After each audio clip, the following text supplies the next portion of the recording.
everyone! Welcome to Molehill Mountain episode 199! I'm Andrew. You're you. And tonight, we're going to talk about some stuff. So, I think I'm getting crotchety and impatient in my middle age. I'm 40. And, well, I mean, notwithstanding everything going on in the world right now, a lot of people were talking about a movie called The Old Guard. I have no idea what the hell that movie's about, other than it's a movie. It's on Netflix. Charlize Theron, I think, however her name is pronounced, she's in it. And it's called The Old Guard. But people were talking about it, and I had some free time the other night, so I thought, yeah, what the hell? I'll watch it. So I fired up Netflix, looked up The Old Guard, and by golly gosh, it was 2 hours and 5 minutes, and I said, nope.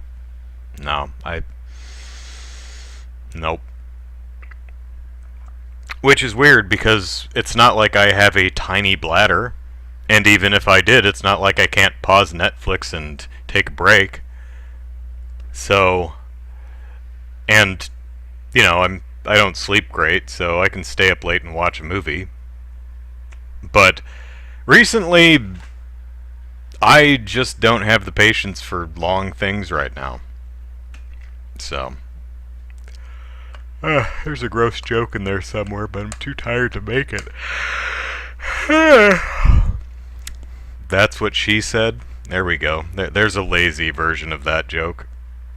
So I didn't watch The Old Guard. The Old Guard. The Old Guard. The good old guard's for me. The old songs, that's what I'm singing. It's probably not what that is. So instead I watched Maniac Cop 2. I don't know if there was a Maniac 2. There was a remake. Elijah Wood was in it. I like the original better, but Elijah Wood was good. Anyway, so I watched Maniac Cop 2 because it was only 90 minutes. And then I think the next night I watched Maniac Cop 3, which was 85 minutes. So, and they were okay. 2 was much better than a sequel to Maniac Cop I was expecting, and 3 was about as good as I was expecting, but definitely had some worthwhile moments. Including a all-timer fire stunt at the end of the movie. That is a benchmark for fire stunts that I don't know if it's been surpassed, because it's amazing. So Matthew says, seems I'm opposite you. I'm a night owl. I get a spike of energy as night goes on. Yeah, it's, oh, you're talking about my yawning? Yeah. I was up till, I think, nearly 5 this morning, just playing video games because I didn't feel like going to bed. And it was a long week anyway. We had a network crisis earlier in the week, so a lot of us were up for like 48 hours with almost no sleep. That stuff happens occasionally, though. Not like frequently. I mean, the last time we had a major, oh no, all hands on deck, everybody get out of bed and stay out of bed, was like fall of 2018 or something like that. So tech, you know, it happens. It's okay. So, yeah. So I'm old. Jordan says everyone's raving around the Ghost of Tsushima. It's TSU, but pretty close. I was hoping it would be a survival horror in feudal Japan, but I was wrong. You're right. That's not what it is. Although there is like a feudal Japan survival horror-esque game, and I forget what it's called. Let me think about that for a second. Google, help! Help me, Google. You're my only hope.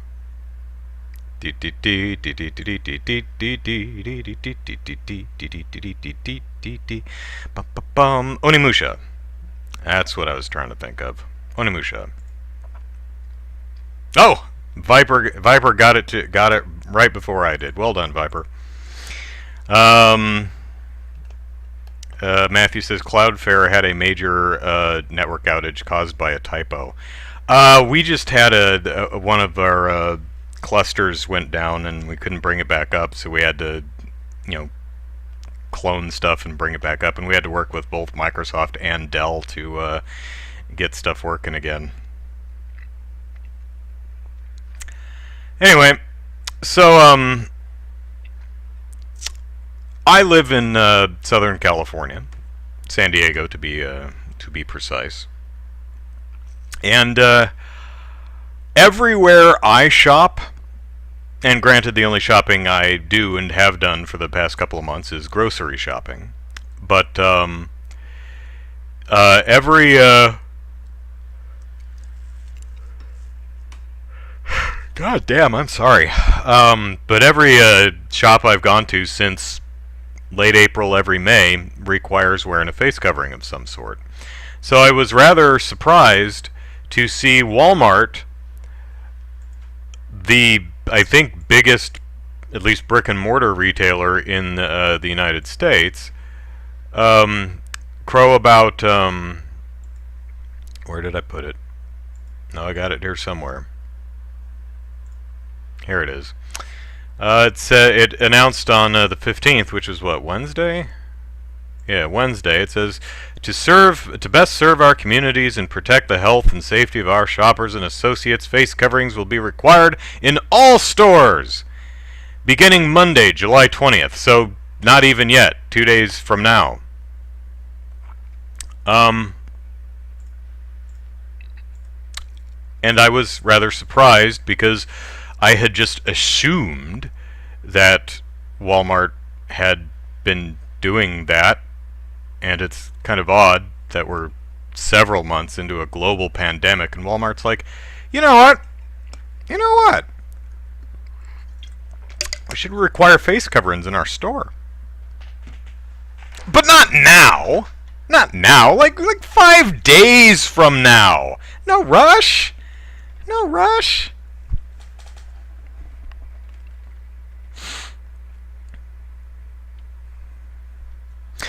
Now the only thing as I mentioned, the only thing if I go shopping, I'm getting groceries, or toilet paper when need be.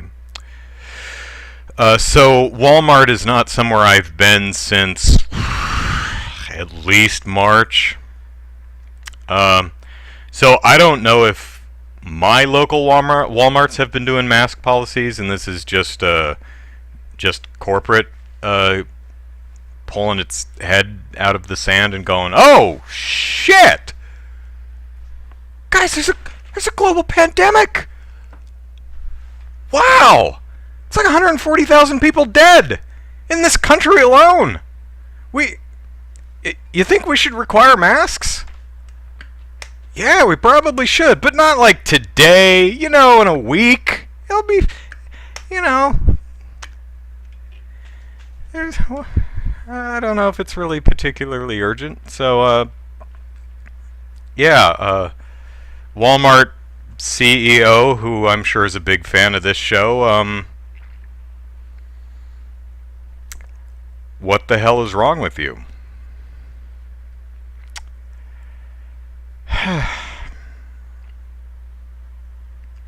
So that was something that I found, I guess not surprising, because people acting selfishly or in favor of their own self-interest, even at the detriment to themselves and others, is something I sadly come to expect from a significant portion of the people I share this planet with.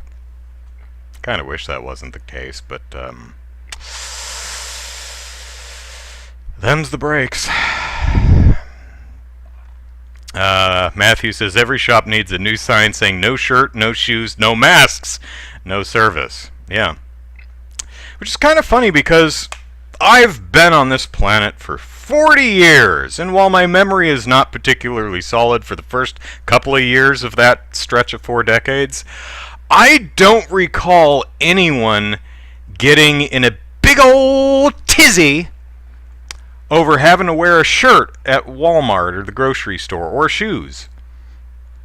I imagine someone somewhere at some point probably did. I mean, my immature self has mused about, well, they didn't say no pants, no service. Free balling it. So, yeah. Yeah. Matthew says, are you shocked Walmart is rural, mostly red country, and we know how they see masks, sadly? As I mentioned, no, I'm not surprised, but what I would be interested to know is if there were actually Walmart stores, like the ones here in San Diego, that actually required mask wearing. If it was on a store-by-store basis, and just now Walmart is introducing a nationwide mask wearing policy to go for all of its stores. Let's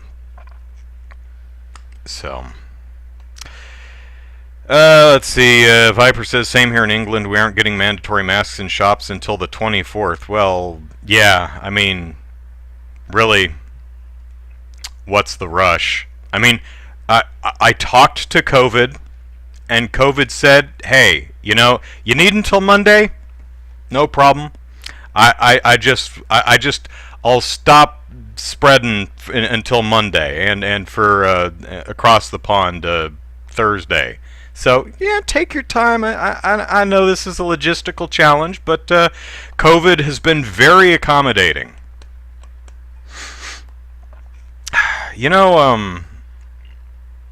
I always watched zombie movies, which is essentially a pandemic of a sort, and I always looked at how people could not friggin' cooperate with each other, even at the doorstep of the annihilation of humankind.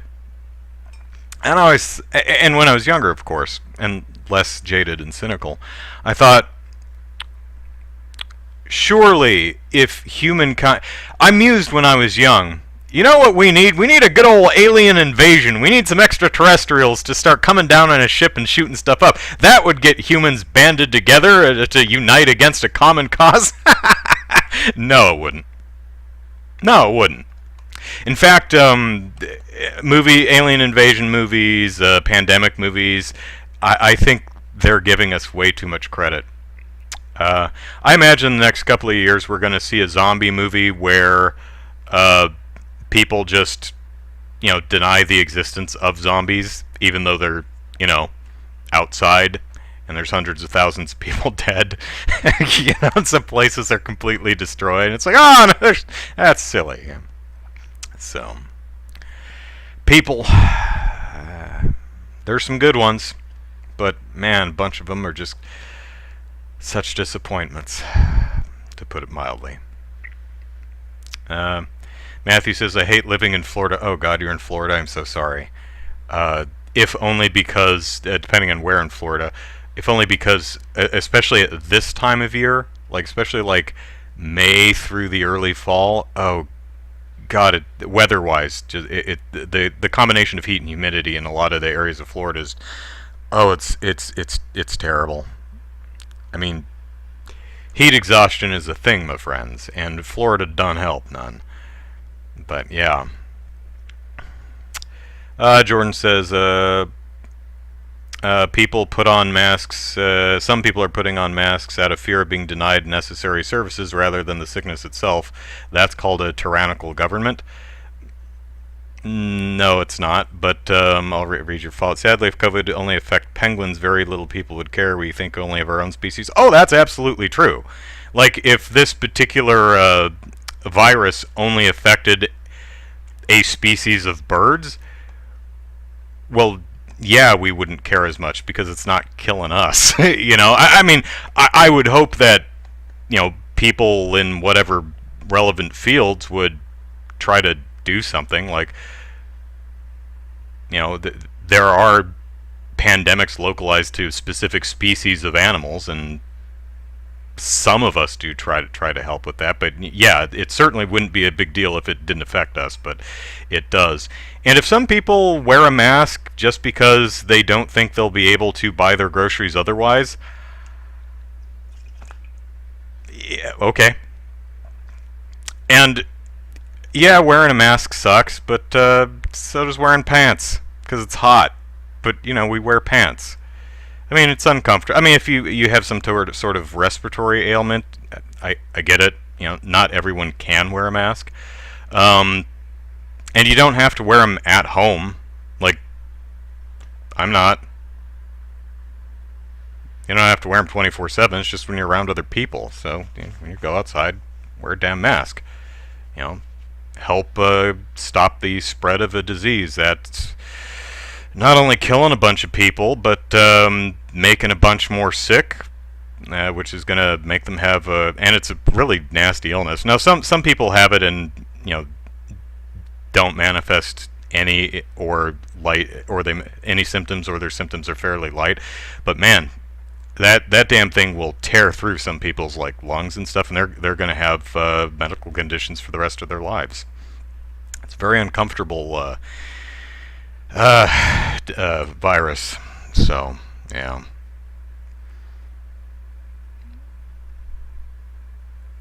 Jordan says there was a movie a couple of years ago about an impending asteroid that couldn't be avoided, and Earth was doomed, yet people still raided stores. Yeah. Matthew says, masks protect others from you. COVID is contagious even before you show symptoms. That's correct. You can have COVID and spread COVID and be asymptomatic. Masks are... I do hear this from people a bunch. It's like, well, I'm not going to get sick. It's not... The mask doesn't protect you from others. The masks protect others from you.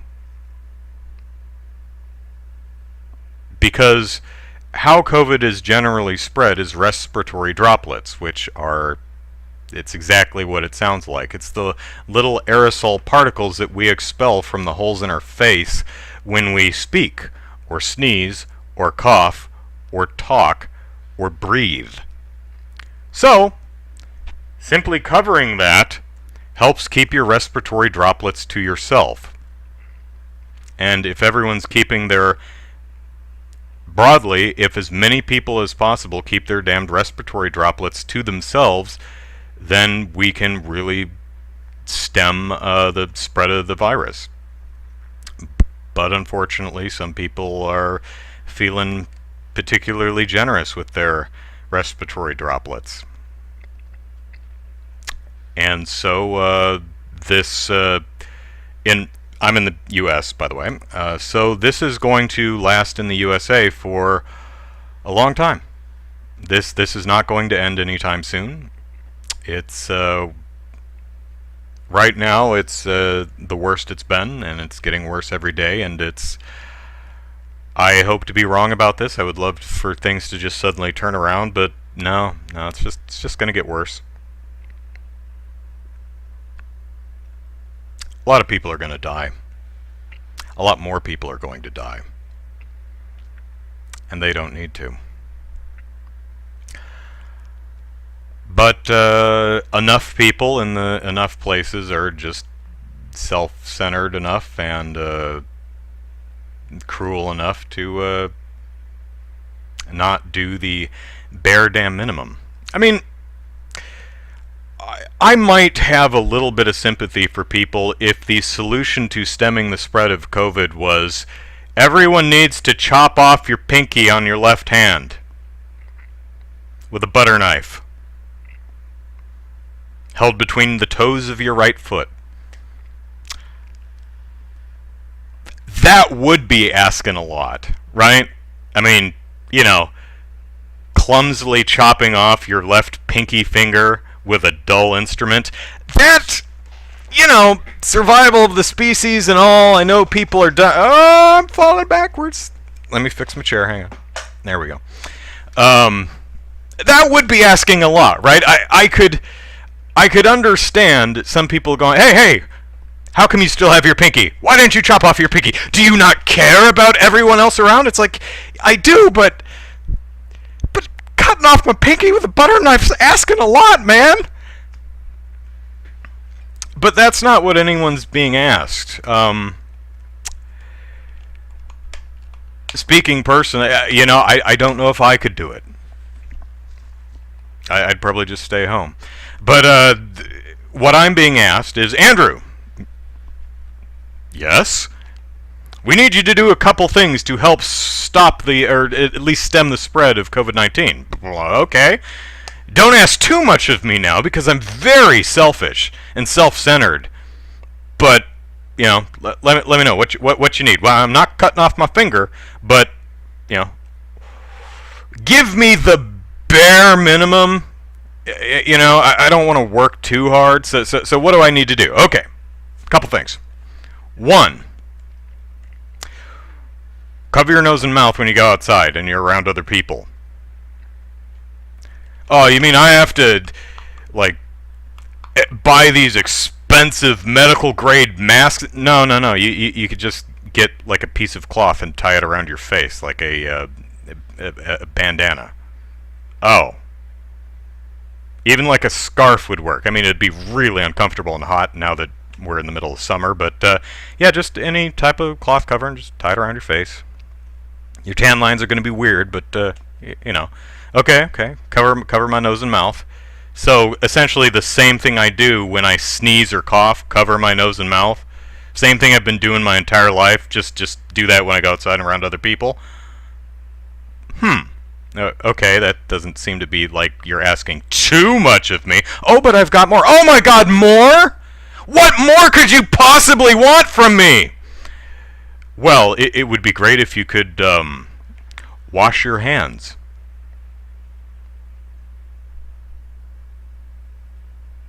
What? Wash my hands? Shit. I wash my hands all the time. Like when they're dirty, even when they're not so dirty. Wash my hands after every time I go to the bathroom. Like a champ. So proud of my hand washing. I even use soap. So do the thing I was doing anyway. You just, make sure you get, all the nooks and crevices and thumbs and stuff. Wash for 20 seconds. Maybe a bit more thorough than you have been. But, yeah, just generally cover your mouth and wash your hands and stay home. Unless you need to go out. If your job requires you to go somewhere, then be safe. If you need to go out and get groceries, you can. Just be safe. Otherwise, do your best to stay home and away from people. Easier for introverts than extroverts, granted, but really that's all anyone's asking of me. Cover my damn nose and mouth when I go outside around other people. Wash my hands. And, stay home as much as I can. Speaking for myself, that's really not asking a lot to help stem the spread of a particularly infectious virus that makes people miserable and kills others. So, yeah, I'm okay. I'm okay with those bare minimum asks. I mean, at least they're not asking me to chop off my finger. 'Cause again, that'd be asking a lot.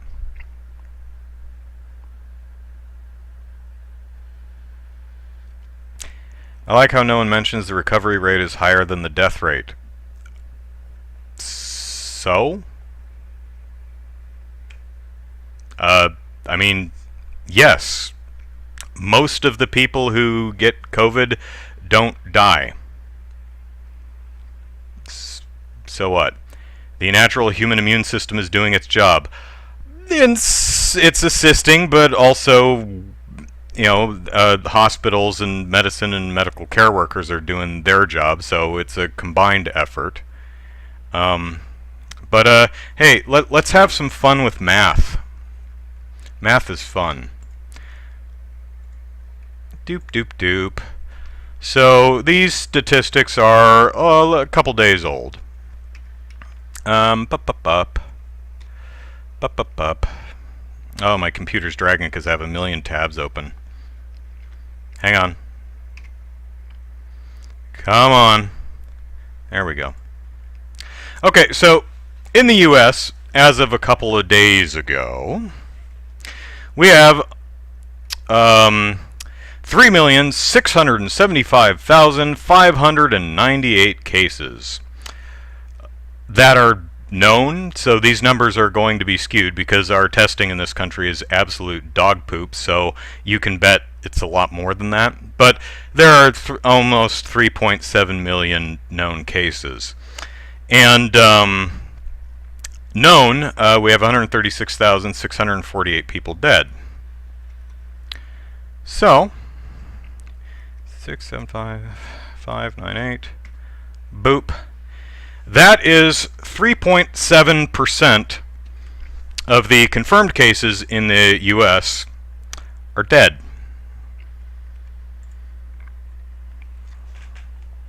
That's the US. And again, those numbers aren't exact. Those numbers are a little old. Those are a few days old.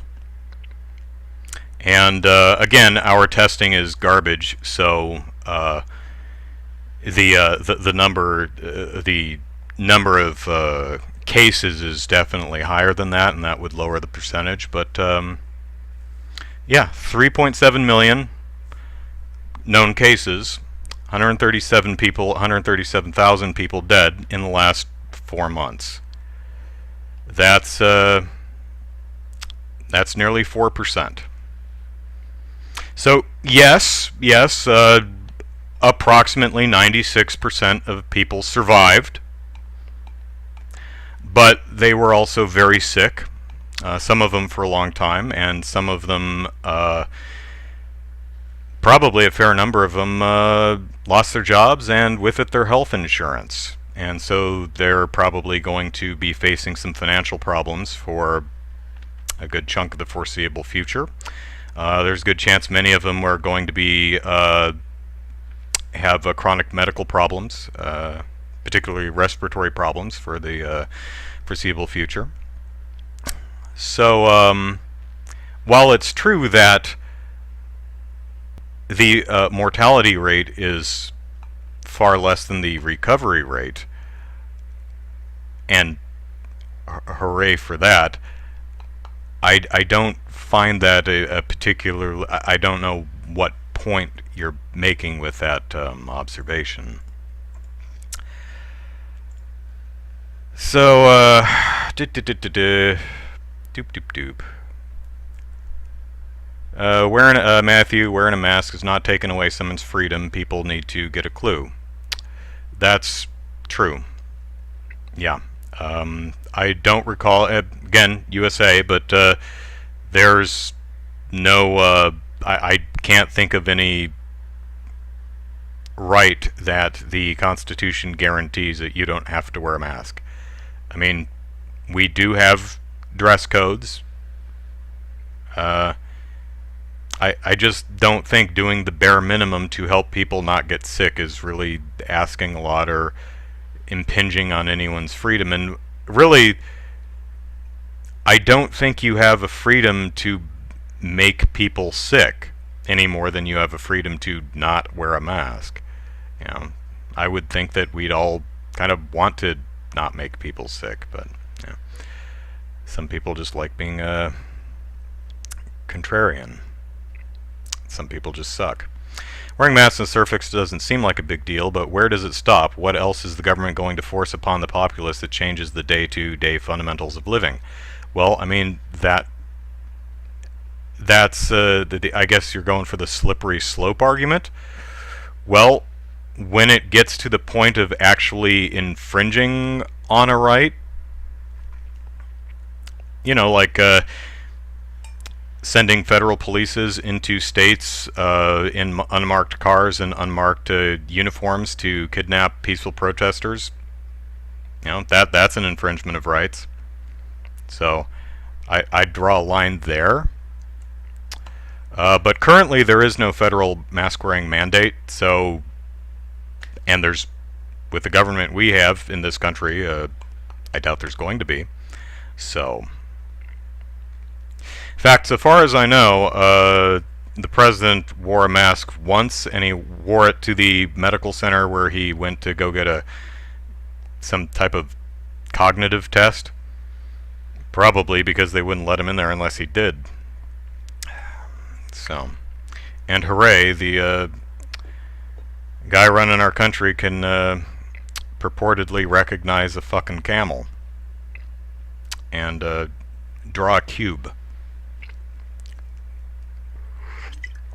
and put numbers in order. And he bragged about that.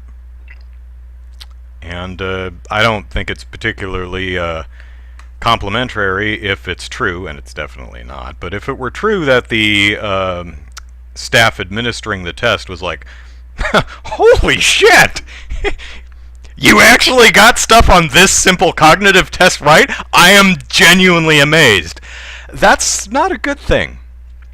The fact that the medical workers were genuinely surprised that you passed your cognitive test, that's cause for concern. So... but there's a good reason to wear a mask, so it makes sense to mandate that, especially when people's lives and health are at stake, and the economy, if that's the most important thing to you. By the way, we can rebuild economies. We can't bring people back to life, so I prioritize lives ahead of the economy. Yeah, this is going to screw up the economy. Absolutely. Already has, in fact. But we can rebuild that. We've recovered from stuff like that before. But again, can't bring people back from the dead. But until the federal government starts mandating that we chop off our fingers, I think we could be okay with, temporary mandates for, while the global pandemic is a thing, just wear a damn mask when you're around other people. Let's see, Viper says, schools opening again are a worry. Our child is staying home for now and getting tutored. Kids have no idea what distancing is. So, unless this is one reason why this is just going to get worse in this country. Because unless something changes, now individual schools are just going to say, no, it's unsafe. We're not opening in the middle of a pandemic that's the worst it's ever been and getting worse. We're not opening. But enough will. And you'll pack a bunch of kids to school. And some of them will carry the virus. Some will get sick, some won't. But it's really not moreover the kids who are going to face the brunt of it. It's the kids are going to pick up diseases or COVID or something when they go to school, and they're going to bring it home and infect their parents and grandparents and whatnot. So, yeah, the way we're heading right now, it's going to get worse. Remember when political pundits back in, the March, April time frame were on the news shows crowing about, we should essentially sacrifice our grandparents because they're old and they're frail and they're immunocompromised and they're going to die anyway. Why, I'd be happy to sacrifice myself to help the economy. I say as I host my show from my bedroom instead of at the studio where other people are. So now those same people are like, now sacrifice the kids. And I don't like kids either, but damn, it's cold. Because I'm not worried about the kids so much, I'm worried about the kids spreading the damn thing. Because they're gonna. Like Viper mentioned, kids, especially the younger ones, not very good at, not touching things. I mean, how many times have you heard your grandmother or another grandmother say, would you please stop touching things? Because kids got to touch everything. Keep your mask on. Okay, it's on. Yeah, but it actually has to cover your nose and your mouth. It is. Your nose and your mouth. Your mouth and your nose. That's your chin. Now your eyes are covered. Nose and yeah, kids are terrible, but they have an excuse. They're kids. So, let's see, Matthew. Spoilers: the virus has already done that, and the longer people refuse to even do the basics, the longer we get stuck in this mess we're currently in. As the rest of the first world gets to open up. Oh yeah. Other countries are fine. We America are the worst by far by every metric, sheer numbers, per capita, all of them. Brazil's a bit behind us. I think Italy is a bit behind them.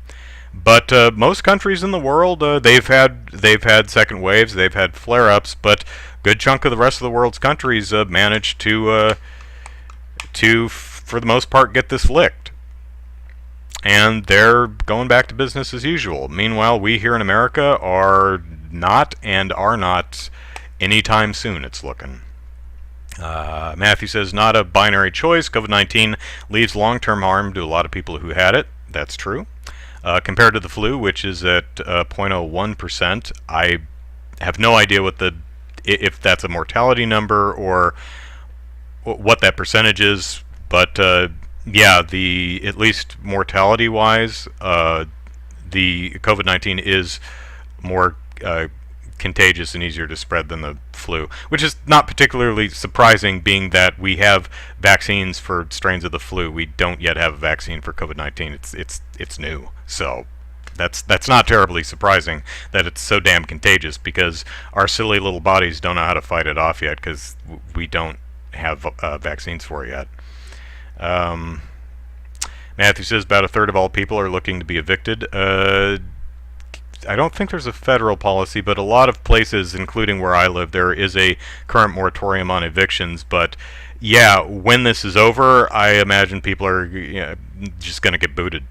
So this is, even though not everyone's going to die, this is still going to destroy the lives of a lot of people. Jordan says, do you think there are days when nurses in Florida say, thank God this one's a shark attack and not COVID?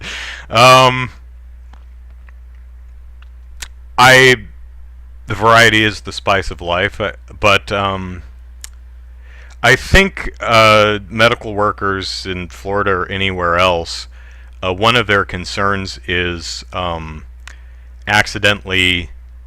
inadvertently infecting a shark attack victim or someone who's not COVID with COVID, because there's just a bunch of COVID patients around. So that can be a problem too.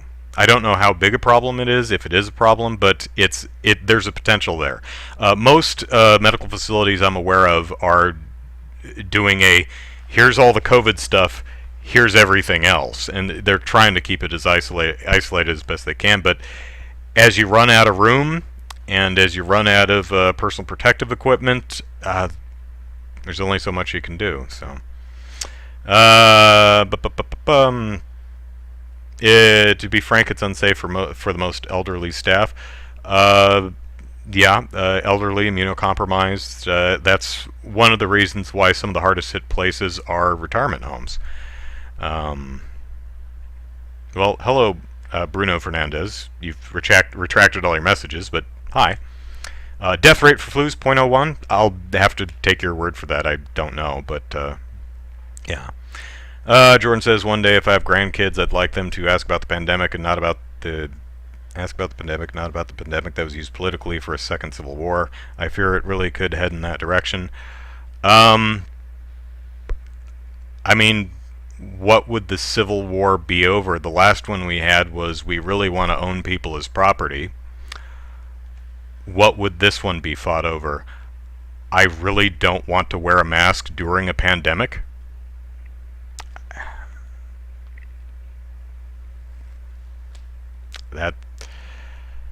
That seems like a silly reason for a civil war, but so is fighting for slavery, so yeah.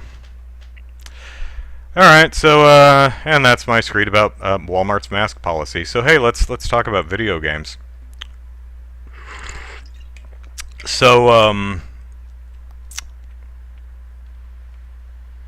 Deadly Premonition. I was thinking DP, but I was thinking a different DP. I'm like, well, that's definitely not what I'm talking about on a somewhat family-friendly show. But Deadly Premonition 2 came out for the Switch, and it's problematic in a couple different ways.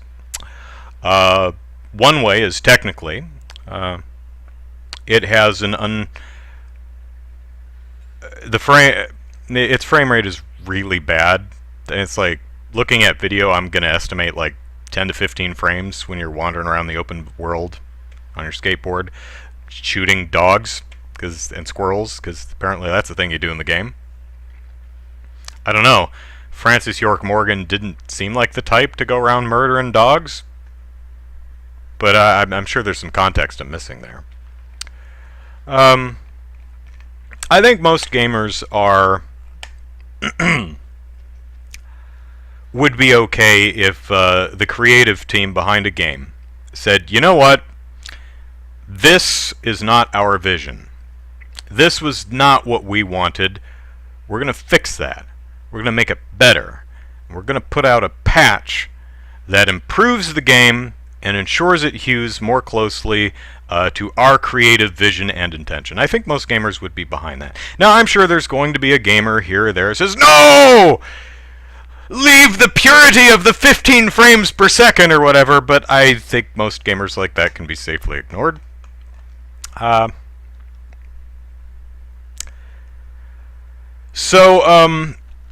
game is made by Swery 65. Swery. Good old Swery, who did the original Deadly Premonition and some other stuff. So, sadly, there's some transphobic content in the game. I've not seen any of the scenes, so I'm going off of reporting. But apparently there is the transphobic content includes dead naming, deliberate misgendering, and depictions of trans people as sexual deviants.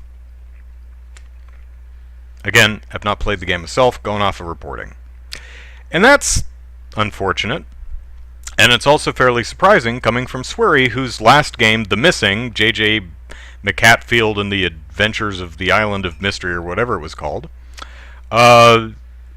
From the trans reviewers I read, the general consensus seemed to be that this game did a quite admirable job at trans representation.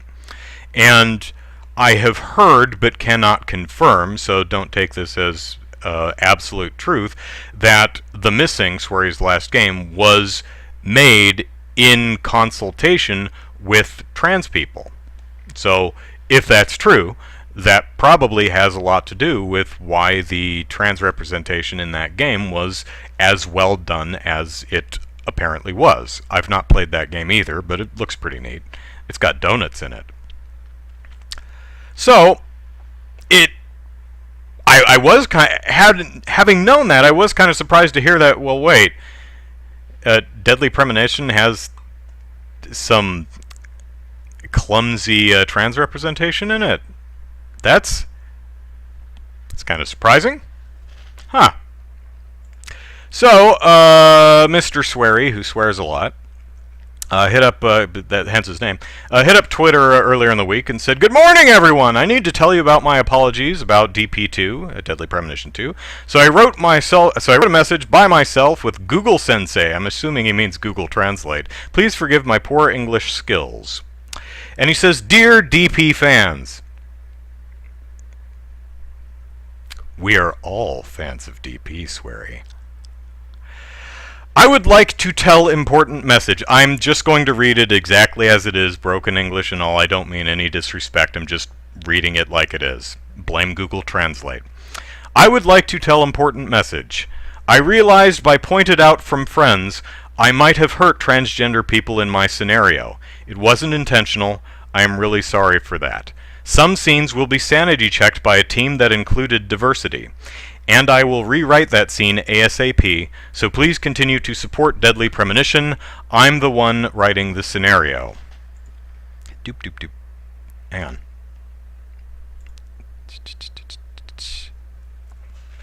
So the characters are not responsible. My fault. Please don't hate them. Swery. Sorry, I had to embiggen the image because I realized there was more on the image that I couldn't see. So sorry for the pause there. So the creative team behind Deadly Premonition 2. It's a good porno parody. Deadly Penetration. Deadly Premonition realized that the end product did not meet their artistic intention, and decided that they could make a patch that would fix that. So I think all gamers will be very happy with that, and no one will complain. So there's, I mean, it's a shame that the ball was dropped there, and reading between the lines, it sounds like the Missing had a diverse group of people to soundboard against, and Deadly Premonition 2 did not. That's what it sounds like. So, lessons learned. I do like this apology because Swery says, my fault, I made a mistake, here's the mistake I made, here's what I'm going to do to fix it, and try not to do it in the future. And that's great. We are humans, we screw up now and then. All we can do is own up to our mistakes, acknowledge them, fix them, and strive to not make them anymore. And, hey, I trust he'll do that. He's got a decent track record. And from what I've read about the specific scenes in Deadly Premonition 2, it strikes me as completely plausible that what he, with the dead naming and misgendering, he meant it as, you know, quirky subversion of expectations. Like, apparently, Francis York Morgan goes off on a big pro-trans rant and then immediately, like, misgenders someone. I could see how someone meant that to be a joke, but it doesn't work. So good on Swery. Good on you, sir. Jordan says, somewhat friendly show, he says. Talks about porn for 30 minutes like 2 weeks ago. Yeah, that's true. Viper says, having played the game, Morgan sticks up for the trans community, but then later has the dead naming, misgendering, etc. Didn't make sense for the sudden flip. Yeah, that's what I've read too. I haven't seen video of it or anything, but that's essentially the scenario I've read, and it sounds like it'd be something fairly easy to rewrite and patch. You know, rewrite the dialogue, re-record it a little bit, should be fine. And you know, I think it's worth doing. So good on you, Swery. You get a thumbs up. Ubisoft, you do not get a thumbs up. You are terrible, Ubisoft. You make good games. That's irrelevant to what I'm going to be talking about. But any company or organization that holds profits above people does not get a Christmas card or annual fruit basket from me. Surprising, really, no one. Ubisoft is among companies recently where it has been learned that a lot of its staff, particularly upper management, have been abusive, harassive sex pests for years. And Ubisoft has known about this and has done little to nothing about it. Occasionally would shift people around or fire the people complaining, but otherwise didn't want to rock the boat that was making them money, which is despicable. So, earlier this week,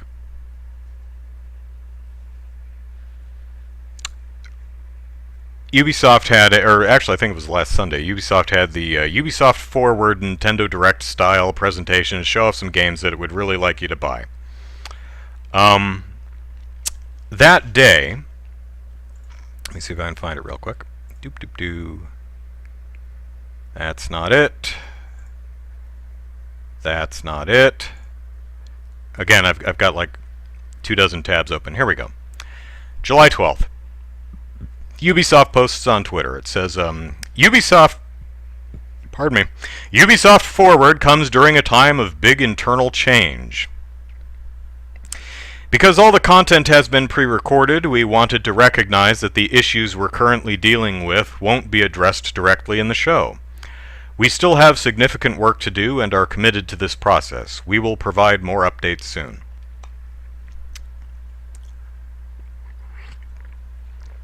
I have many critiques about this particular message. Number one, it's a lie. The bit about implying that we would have really liked to talk about this during the Ubisoft Forward event, but it was pre-recorded, so we couldn't. That's a lie. That is a bald-faced lie. Ubisoft is a company that routinely lies about big things, like, The Division's not going to have microtransactions in it, and then the next year it has microtransactions in it. DRM doesn't prevent piracy. DRM is great for presenting piracy. It's said both things depending on when you asked and what was going on at the time. Here's what Watch Dogs is going to look like. It's not what Watch Dogs looked like, and you knew it. We really wanted to put women in Assassin's Creed Unity because we had 4 characters, and it is kind of lame to have essentially 4 color palette swaps of the same dude.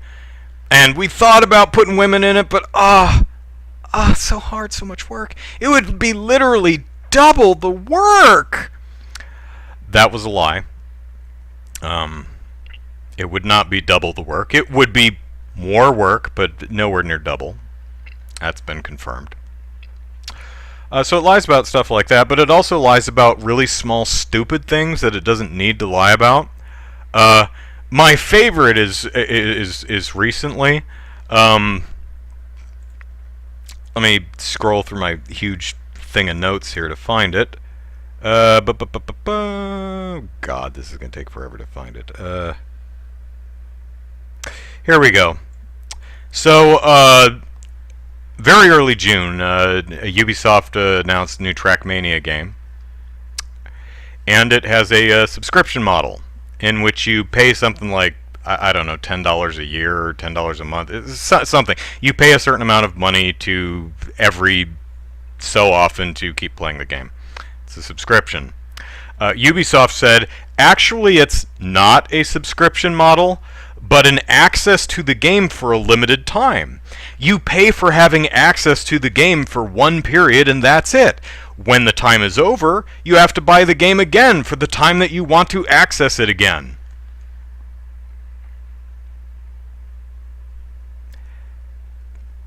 Yeah, that is literally a subscription, Ubisoft. Trying to redefine words again? Like back in May when you touted the new gameplay trailer for Assassin's Creed Valhalla, which had no gameplay in it, in the gameplay trailer. Come to think of it, I think you did that. You pulled that same crap with, Assassin's Creed Origins? Yeah. So, Ubisoft is a known liar, constantly lies. About big stuff, about little stuff that it doesn't need to lie about. Again, none of this is a reflection of the games, if anyone cares. So, back to this little message that it pointed out, and I'm not reading the chat right now, because I've got a bunch of notes in front of me. So if you're saying something, I apologize. I'm not seeing it right yet. I'll look at it in a bit. Ubisoft Forward comes during a time of big internal change. Oh, internal change? Gee whiz, what's going on, Ubisoft? Because all the content's been pre-recorded, we want to recognize that the issues we're dealing with... Ooh, issues, huh? I hope they're not serious. Won't be addressed directly in the show. We have work to do. We're committed to this process. Oh, a process, really, huh? We will provide more updates soon. So, if you were not already aware, you might look at this statement, which, by the way, they did not include the hashtag Ubisoft Forward. They're like, oh man, we really wanted to put this in the presentation, but man, it was pre-recorded, so that's an obvious lie, but it might have been more believable if you had actually used the Ubisoft Forward hashtag and not tried to hide it, Ubisoft. So, problem with this is it's very non-specific. If you don't already know what's going on, you would, who the hell knows what they're talking about? Now, let's again, we'll compare that to Swery. Dear Deadly Premonition 2 fans, I might have hurt transgendered people in my scenario. Oh, well, shoot. That tells me exactly what you did wrong. And you apologized and you said what you're going to do to fix it. Ubisoft, on the other hand, says, we're going through a time of big internal change. We're dealing with issues. And we're committed to the process. Say, you remember back during BlitzCon when J. Allen Brack, CEO of Blizzard, apologized for their wrongdoing? Blizzard had the opportunity to bring the world together in a tough Hearthstone esports moment, he said. About a month ago, and we did not. We moved too quickly in our decision making, and then, to make matters worse, we were too slow to talk with all of you. When I think about what I'm most unhappy about, there's really two things. The first one is we didn't live up to the high standards that we really set for ourselves, and the second is we failed in our purpose, and for that, I'm sorry. And accept accountability. Wow, just like with Ubisoft, if I didn't already know, I would have no idea what the hell you're talking about. It's almost like you're deliberately obfuscating what you did so it doesn't harm your game sales.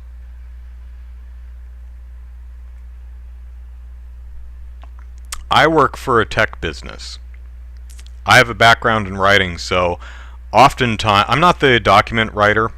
I don't write any of the communications that goes out to our customers or field, but the people that do oftentimes will come to me for a proofread because I have a background in writing. I'm just so great.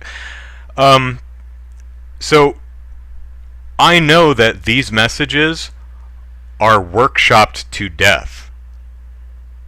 This is deliberate. I mean, I get you're embarrassed, and I get that admitting not just that you done wrong, but what you did wrong is embarrassing. Might even harm your sales a little bit. But this is not the right thing to do.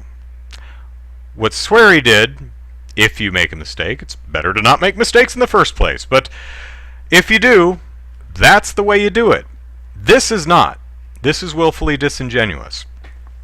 My point in pointing out that this message does not communicate what the hell was going on is to set up what the hell was going on. So buckle in, friends, because we are going through a couple months of unbelievable unpleasantness.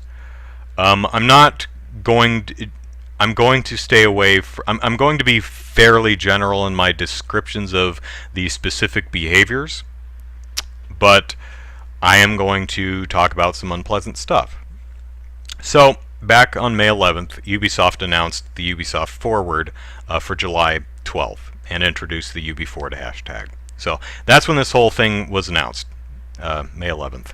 About a month later, June 12th, Ubisoft tweeted a blog update concerning allegations of improper conduct from its employees, and it said it would be launching its own investigation, which, frankly, I don't trust Ubisoft to do. It should be an external investigation. Nevertheless, June 23rd, product and brand manager Adrian, I have no idea how the hell that name is pronounced, was accused of sexual harassment and assault by a number of women, while Associate Public Relations Director Stone Chin was also accused of predatory behavior for a decade. In a statement received by Gamasutra, Ubisoft said, "We are deeply concerned by these accusations. We take any allegations of abuse or harassment very seriously, and we are looking closely into the allegations to determine the next steps." So keep in mind, this is June 23rd. This is about 3 weeks before the Ubi Forward thing. The next day, Ubisoft creative director on Assassin's Creed Valhalla, Ashraf Ismail, steps down from the position of creative director, not from the company, for infidelity after being outed on Twitter a few days prior. Now you might think, well, that's no one's business but his own, but the problem is he was infidelity-is with younger fans of Assassin's Creed, possibly 10 or more, within and without Ubisoft. So this guy allegedly was using a position of power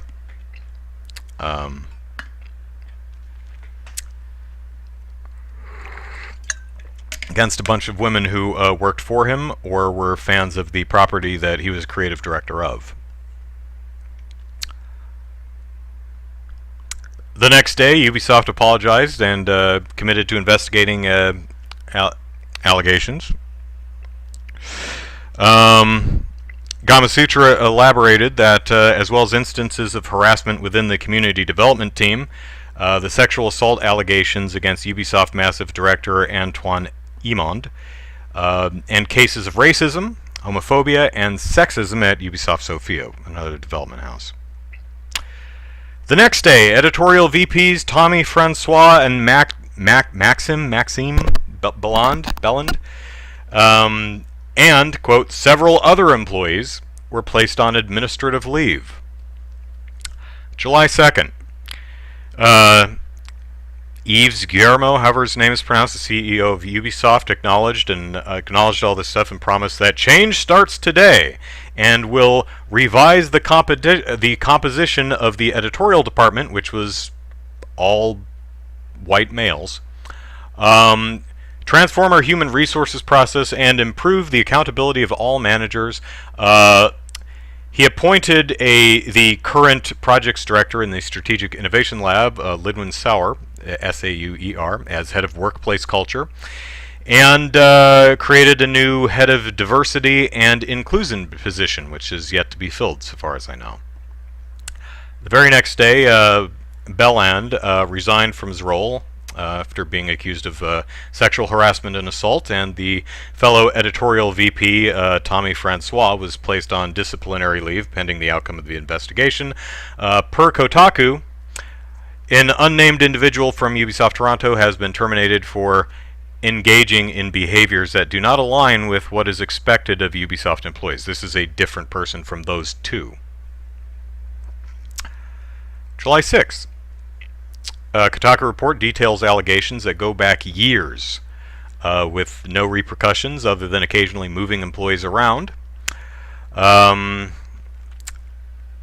A horrible, uncomfortable, and unsafe culture has been going on in the various Ubisoft studios for years. Belland, for example, choked someone back in 2014 during a Far Cry 4 party. That was known by everyone for years. So what did Ubisoft do? Moved him around a bit. Eventually he did leave the company and joined Epic. And, here's a fun tidbit. You know who the head of HR was at the time? His wife.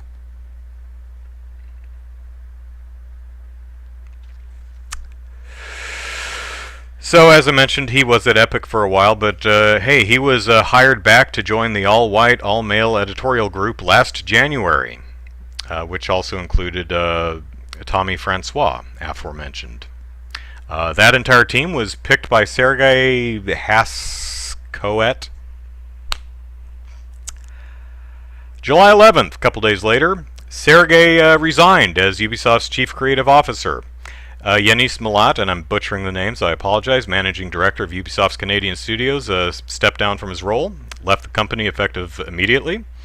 Cecilia Cornett, who decided it was in the best interest of the company's unity for her to step down from her role as a global head of HR. And that brings us to July 12th, where Ubi said it won't mention any of this on the Ubi Forward presentation because the show is pre-recorded.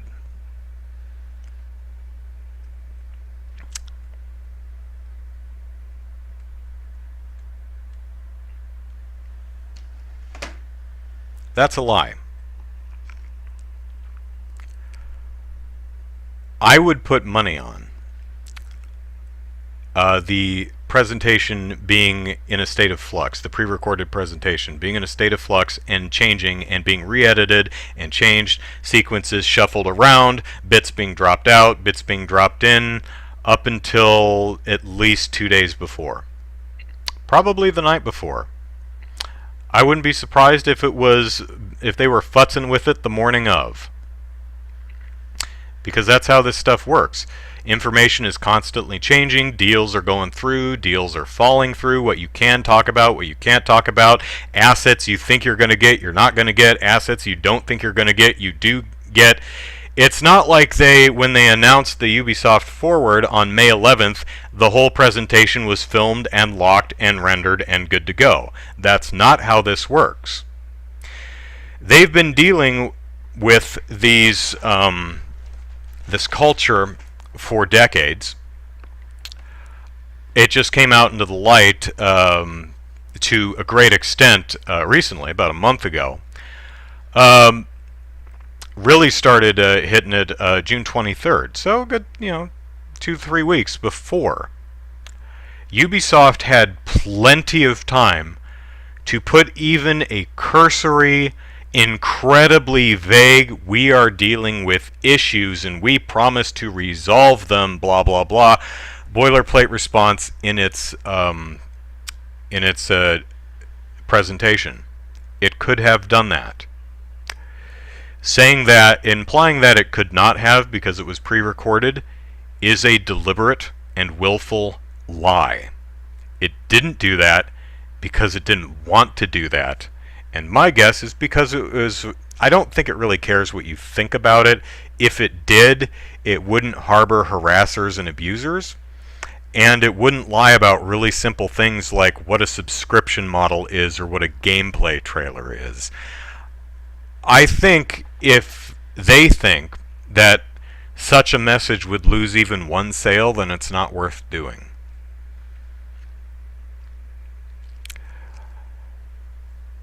Yves Guillemot, the CEO of Ubisoft, who, from my understanding, has been the CEO for like 3 decades, should resign. You should resign, sir. Because one of two things is going on here. Either you knew, which I believe to be the case. I don't see how you could possibly not know, because everyone knew and knew for a long time, and your company made steps to move these people around when things got too heated. You should resign. But to be fair, maybe you didn't know. In which case, you suck at your job and you should resign. This much abuse and harassment happening at your company for decades and you don't know about it? Yeah, you're terrible at your job, resign. Or you did know about it and you actively worked to cover it up and you're only now investigating and asking people to step down and creating a diversity position or whatever because you got caught. Resign.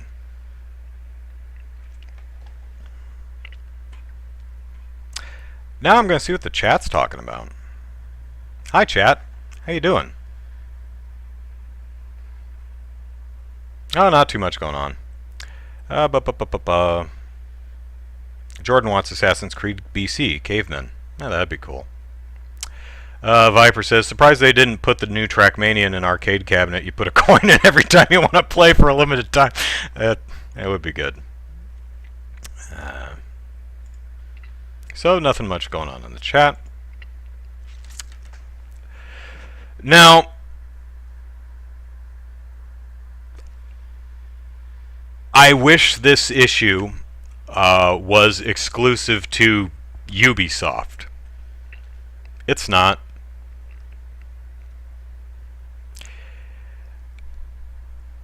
It's not. Why am I picking on Ubisoft?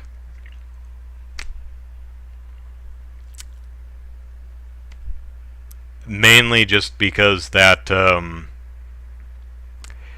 it's the small lies that do it.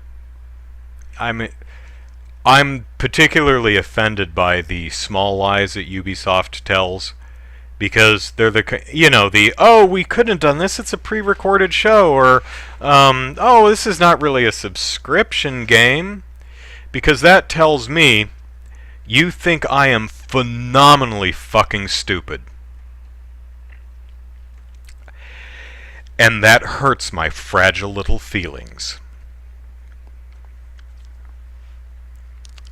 Also, the extent of this horrendous culture of harassment and abuse is, as far as game publishers go, the largest one I know of. I mean, in the last month, we've seen a lot of people from various publishers. Chris Avalon apparently is a real piece of crap. There have been a bunch of Twitch streamers been kicked. It's going on in all the companies. And it's not just video games. It's in wrestling. It's in television, movies, music. It's in all of them. So, putting my idealist hat on, if I were a rich dude running a company, and I found out that one of the people I had hired to manage a portion of my company was harassing and abusing my employees, I would fucking fire them. Not ask them to resign. Fire them. And I would replace them with someone who does the job just as well or better, and doesn't harass and abuse the people they have power over. And it's not just because I'm a nice guy who cares about the well-being of other people. No, I'm completely profit-driven. You see, I look a bit further forward than most of these people do. I know that employees who are not abused and harassed are happier and work better and don't burn out, and I don't have to friggin' replace them all the time. And you might think, well, they get more expensive. It's like, yeah, I also wouldn't overpay managers or myself.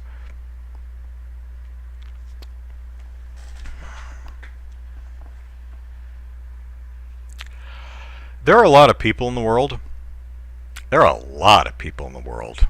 And there are a lot of crappy people in the world. But there's a lot of good people too. So, if you find out that someone you've hired is a crappy person, get rid of them and replace them with a non-crappy person. And if it turns out that that's a crappy person too, well, get rid of them and try again. You'll make a better world. All your employees will be happier.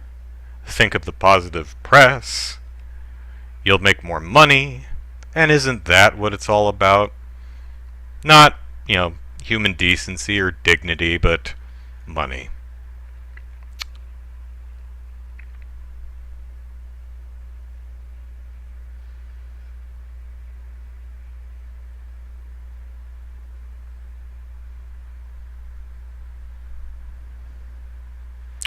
Don't know till you try, Jordan. Jordan says, dog eat dog world, you need soulless, greedy people to run $1 billion company. Sadly, as good as your business ethics are, you can't afford to be ethical if your company wouldn't last long.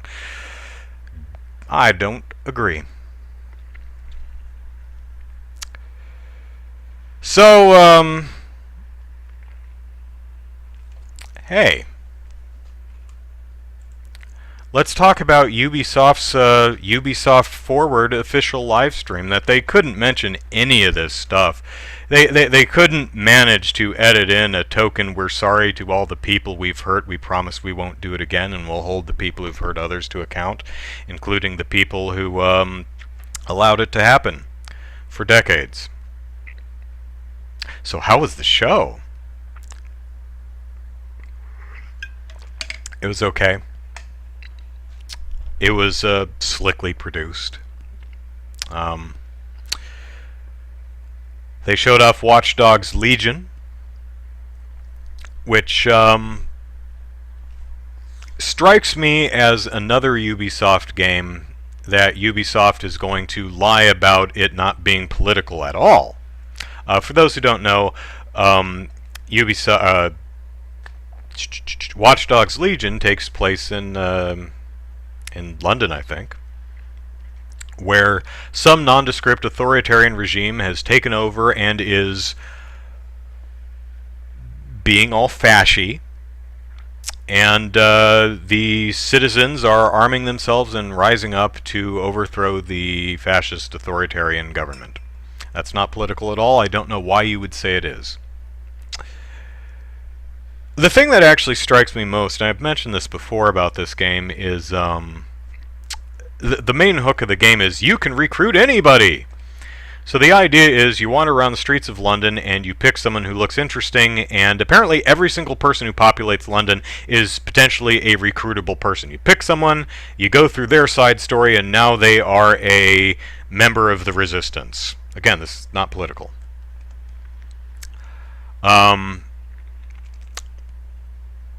Now, I don't. This could be a fact of the game or not. I don't know. But it looks like, it sounds like, the way it reads to me is every single person in London can be recruited.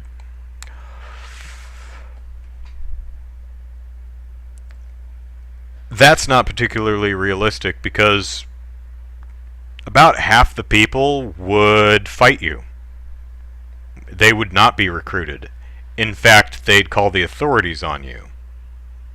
Now, that could actually be something that happens in the game, and they just haven't advertised it yet. But it's pretty unrealistic that a authoritarian government has taken over a populace, the entirety of which doesn't like you and is working to overthrow you. Yeah, that doesn't work. The only way things like that work is when the people allow it. When I was a child, small little micro kid in school, learning about the atrocities of humankind past, I said, "Ooh, teacher, teacher,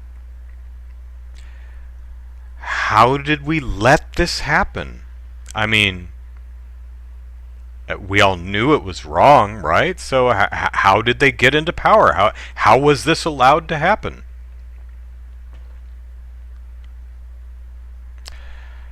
Now I know. Because enough people in the right places are just really awful. And that's what they want. They let it happen because it's what they wanted. So, will Watch Dogs Legion be any good? I don't know. It's definitely not political. I don't know why anyone would call it that. Brawlhalla. I don't care. Moving on. Might and Magic, Era of Chaos. Don't care about that. Moving on. Tom Clancy's Elite Squad. Also not political, but I don't care, so moving on. Oh, no, wait. Tom Clancy's Elite Squad is a classic Tom Clancy's characters all come together to fight the bad guys. You've got a roster of all the characters you love, including Sam Fisher from Splinter Cell and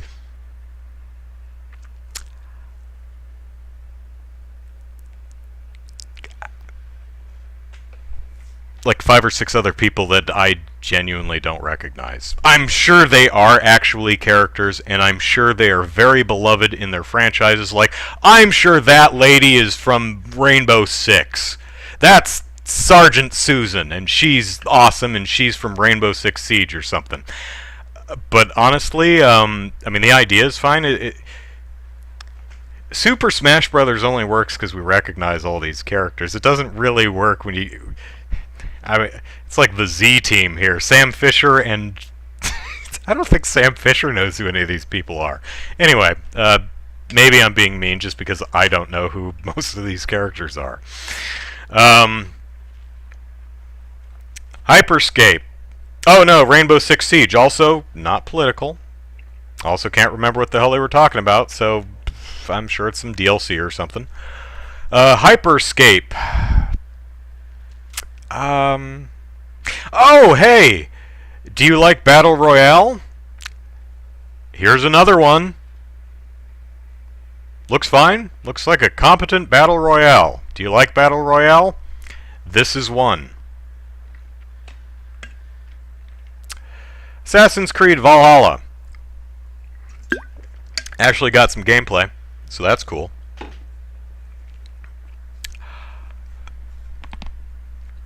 The post-show had about half an hour of gameplay of some of the developers walking through the game. The actual presentation left me a little cold, because I may have heard it wrong, but what I took away from it is the Vikings, which you, are going to England looking for a new place to live, and you essentially go around like sacking villages and burning down their houses and killing the residents because you want a new place to live? And I was thinking, I don't want to do that. These people in their little grass huts, they're just minding their own damn business. I have really no desire to burn their stuff down and kill them all and take over their land and build up my own settlement. Yeah, I don't want to do that. That seems kind of mean. Kind of. It's not political at all. I mean, I don't know why anyone would talk about the politics of colonialization. I mean, it's not political. You know, I mean, when one nation takes over another and barters with the kings and leaders of various other regions to consolidate power against the land they wish to invade, that's not politics. It's a video game. Politics. Why politics? Ah, it's just silly. I laugh at you, sir, for your politics. It's nothing to do with politics. But luckily, the half-an-hour presentation in the post-show actually was a lot more interesting and had a lot more nuance, which contextualized more of the burned-down people's houses. At least in that presentation, it looked like you genuinely have a grievance against a bad guy who done you wrong, and what you're doing is a form of justice. I'm like, okay. Thin though it may be, it's all the context I need to enjoy my hacky-slashy game, really. And they should have led with this, but you get a boat cat. You get a cat for your boat. It sits in your boat. That should be on the box. That should be a pull quote. That should be in all of the main advertisement. I don't know why they buried that in the post show, because that is clearly the single most important bit of information you could possibly ever want to know about Assassin's Creed Valhalla. You get a boat cat. A cat for your boat. Sold! Says a lot of people who are not me. I don't think I've never played an Assassin's Creed game, so I feel like I don't really want to jump in on the 15th entry or whatever we're at now. Then they showed Far Cry 6, which is a movie, an animated film starring the dude who is the bad guy in The Mandalorian. His name has a G in it, and he's very cool, and it looks good. I would definitely watch that. What's that person who doesn't exist and isn't actually talking to me? Oh, that's a video game? Really? Are you sure? Because there was... Oh, that's just a cutscene from a video... Oh. Well, it was a cute cutscene. I mean, it's Far Cry 6. I have a pretty good idea of how Far Cry 6 probably works. So, I'm not particularly peeved that we didn't see any gameplay, but and we just saw a cutscene. It was a good cutscene. I enjoyed it. But I was kind of more engaged as like, oh, dude, I'd watch that movie. Oh, it's a video game? Oh, well, what's the game then? Because I'm probably not playing this guy. Maybe the kid. Hmm. So, that was the presentation. It was okay. Now let's see what the chat's getting up to. Not being subtle at all, says Viper, calling the villain Nigel, in no way looking like Nigel Farage, the guy who campaigned for Brexit, not political at all. Oh, I didn't catch it. I'm guessing that's in the, Watch Dogs Legion? Yeah, I didn't pick up on that, but, yeah, that guy is a very crappy person because he's a liar. Now, I don't live in the UK. And I don't feel particularly knowledgeable enough to really speak on the particulars of Brexit. But I do know that every argument for Brexit that I saw was based on lies and xenophobia. So that was a big part of how I formed my opinion that Brexit was not a good idea. Like, if your whole foundation is built on lies and xenophobia, it's probably bad. Seems reasonable to me. Let's see. Jordan says, a lot of reason evil can reign isn't just about evil being in the right place. It's also that humans can be really dumb and controlled. Yeah.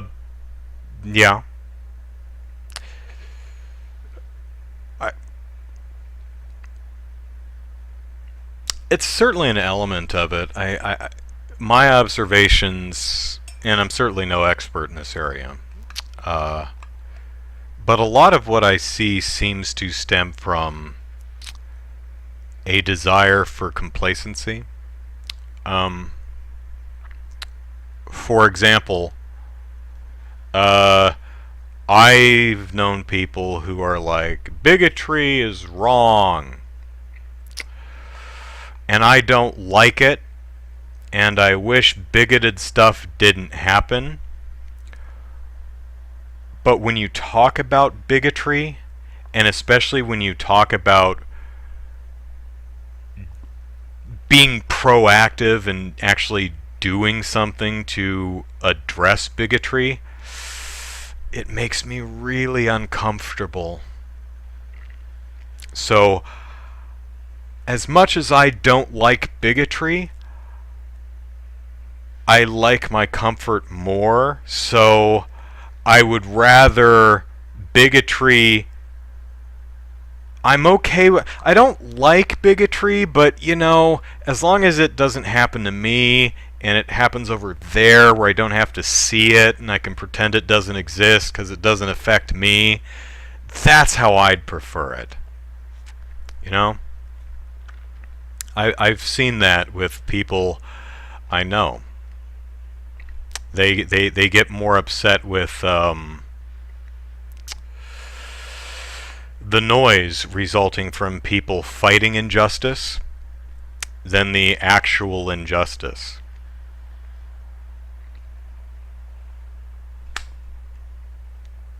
Because that particular version of injustice doesn't affect them. And I've also noticed a lot of times, and these are personal anecdotes, I understand,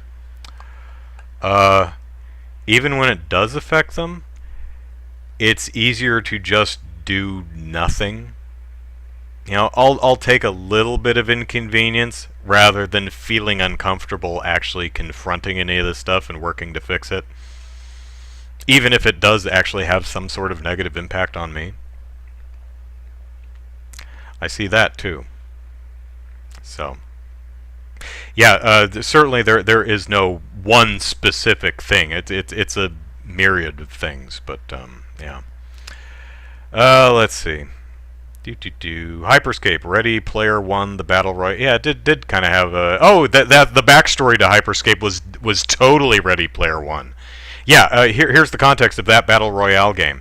It's Ready Player One, and everyone, life is terrible, so they released a VR headset that I guess is just affordable and everyone can have, so that they plug their heads into the internet, and this Battle Royale game is really popular, and whoever wins it can, improve their lives. That's the context that I imagine most people who play the game are really not going to care about at all. Jordan says, how dare this semi-historical action game show actual history? Are you going to start saying gameplay every 2 seconds again? Yeah, pretty much. I guess you're talking about Assassin's Creed Valhalla and my discomfort with the way it was presented on the show with the, hey, there's some people minding their own business and we want their stuff, let's go take it. Am I offended? No. If that were actually literally representative of the game, which I don't think it is, I think it was just kind of an awkward way to present it, or perhaps it's just what I got out of it because I sneezed at the wrong time and missed an important piece of context. If that was the game they wanted to make, just, there are definitely games where the intention, not always successful, but the intention is you're the bad guy and we want you to feel bad. That's literally the point. You're supposed to feel icky and dirty for the bad things you're doing. That's perfectly valid. That is an absolutely perfectly valid thing to do. I may not want to play that though, because I don't want to feel dirty or icky. I want to feel happy, and I want to do good. That's why I had such a kick playing Dragon Quest XI a little while back, because essentially you're wandering around the world with your friends, just making the world a better place by murdering every creature you come across, which is definitely a bit of tonal discordance right there. But yeah, as I mentioned earlier, I just need a bit of context to accept the framing of the gameplay. So there is always. Oh, the weird one was it's one of the Muso games, the Dragon Quest Heroes, where monsters and humans live in harmony. Then the evil demon lord comes and possesses all the monsters. So all the monsters that were our friends are now evil now. And it's a Muso game, so you are just slaughtering hordes of monsters, slimes and griffins and drakies and stuff like that. And the characters do pay lip service throughout the game. It's like, oh man, I feel kind of bad because all these monsters were our friends and we've literally killed thousands of them. But I mean, there's no gore in the game. They just kind of disappear when they run out of hit points. So it could be we just knocked them out and they'll be okay later. You could kind of sneak that in there. I'll admit I'm not the I'm not completely virtuous or moral in games, in RPGs and other games. I walk into people's homes without their permission, and I take all their stuff. I'm very happy in video games, especially like RPG type games, to walk into your home and root through your dresser drawers and take anything of value that I find, and take anything of no value that I find. Because I'm the protagonist, and it is my privilege as such. So, yeah, I certainly don't mind games that depict a protagonist on the wrong side of history. It's certainly a valid approach to a game. It's not always successful, but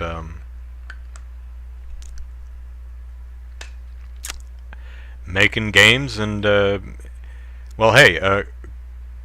being a creative person, whether you're talking about games, books, music, movies, whatever, it's tough. It's It's difficult to get right. So, there's the artistic intention, and then there's what you actually did. And as much as I, as a critic, can appreciate your artistic intention, I'm much more interested in what you actually did. Now, if you screwed up your intention and you did a bad, I don't necessarily think you're a terrible person or that you should be ostracized from whatever industry and expunged from the historical record. No, like our good friend Swery 65. He had an artistic intention, he borked it, and had I played the game and had I caught the transphobic elements, which I'll admit I may not have, because as a not trans person, I'm certainly not as sensitive to let me use a different word, aware, as a trans person who actually lives this stuff would be. So I freely admit I may have missed that stuff in the game. I may not have, or it may have affected me differently. I don't know. But again, haven't played the game. So yeah, we make mistakes sometimes. Acknowledge, admit, fix it, and learn from it. That's it. It's really all anyone's asking you to do. Like, washing your hands and wearing a mask. It's kind of the bare damn minimum, I personally don't feel like it's asking a whole hell of a lot, but good golly, some people do.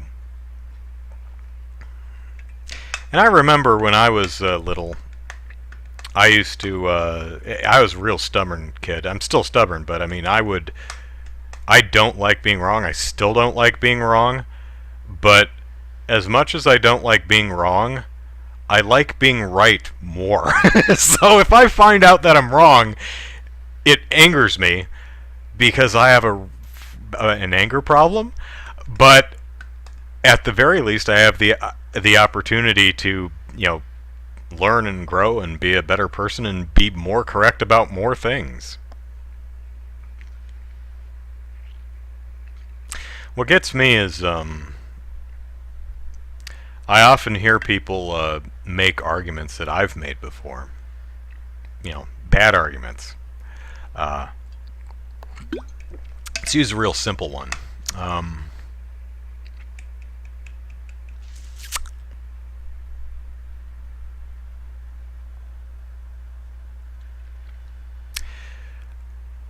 Sexual objectification.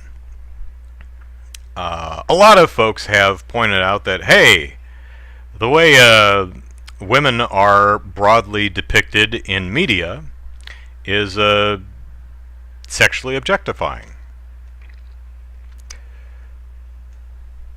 I will hear people say, well, wait now. Men are sexually objectified in media too. Let's just look at comic books. Yes, the women are, big boobs and low cut necklines and thongs, and their bodies bent into pretzels so that you can see all the bits in the same view, and they have the pouty face and skin tight outfits. But look at the way males are drawn. Ha-ha! I've got you! The males are drawn in skin-tight outfits with impossible physiques, too! Ha-ha-ha! And I hear those arguments still today, and in some ways I am sympathetic to that point of view, because I will embarrassingly admit I made the same argument once myself. But the difference is, when I made that stupid argument, I was fucking 12. So, So I think that's good for tonight. I dropped a couple f-bombs, but I don't swear too often. Oh, I swear a lot when the camera's not on. I have a really filthy potty mouth. But when I do my videos and streaming, I'm not above dropping an f-bomb, but I do try to make sure I reserve them for the proper time so that they have the intended effect. If I just f this and f that, it wouldn't be a useful tool. That it would not have the intended effect. Maybe I'm wrong about how effective it actually is. Who knows? Anyway, that's my time. Join me tomorrow, won't you, for a game stream of something. I still haven't decided yet. It's been a week for me, so I haven't. I think I played Monster Hunter. I played Elatreon and Monster Hunter once, and he butt stomped me to death. So, did pretty well. I lasted like 25 minutes.